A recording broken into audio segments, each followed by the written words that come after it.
बहुत समय पहले की बात है। शहर से दूर एक छोटे से गांव में एक किसान रहता था। उसके पास एक प्यारा सा घोड़ा था। एक रात अचानक उसका घोड़ा कहीं गायब हो जाता है। अगले दिन सभी पड़ोसी उस किसान के घर इकट्ठा हुए और कहने लगे, ओह, ये तो बहुत बुरा हुआ। उस किसान ने गंभीर लहजे में कहा, हाँ, शायद। अगले दिन वो घोड़ा वापस आया और अपने साथ 5 और जंगली घोड़ों को लाया।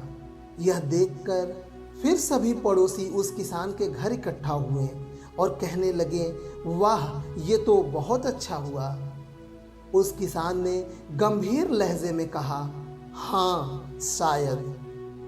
उसके अगले दिन उस किसान का नौजवान बेटा उन जंगली घोड़ों पर सवारी करने की कोशिश कर रहा था।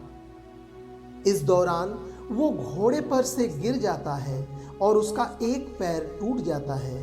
एक बार फिर सभी पड़ोसी इकट्ठा होते हैं और कहते हैं, ओह, ये तो बहुत बुरा हुआ, ऐसा नहीं होना चाहिए था।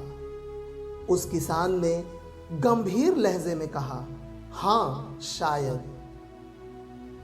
इसके ठीक अगले दिन सेना में नौजवानों की भर्ती करने के उद्देश्य से उस गांव में सैन्य भर्ती अधिकारियों का दौरा हुआ।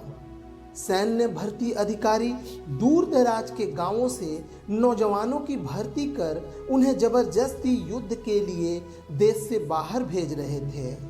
सैन्य अधिकारी उस किसान के बेटे के पास भी जाते हैं, लेकिन उसकी भर्ती नहीं कर पाते क्योंकि उसका एक पैर टूटा हुआ था। और एक बार फिर सभी पड़ोसी उस किसान के घर इकट्ठा होते हैं और कहते हैं, अरे वाह, ये तो बहुत ही अच्छा हुआ। हमेशा की तरह उस किसान ने गंभीर लहजे में कहा, हाँ, शायद।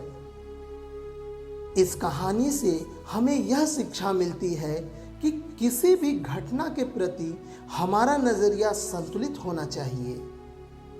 हमारे साथ जो कुछ भी होता है, हो सकता है वो तत्काल समय में तो अच्छा ना हो, लेकिन लंबे समय में वो ही हमारे लिए बेहतर हो। इसलिए किसी भी घटना के प्रति हमारा नजरिया एक तरफा नहीं होना चाहिए।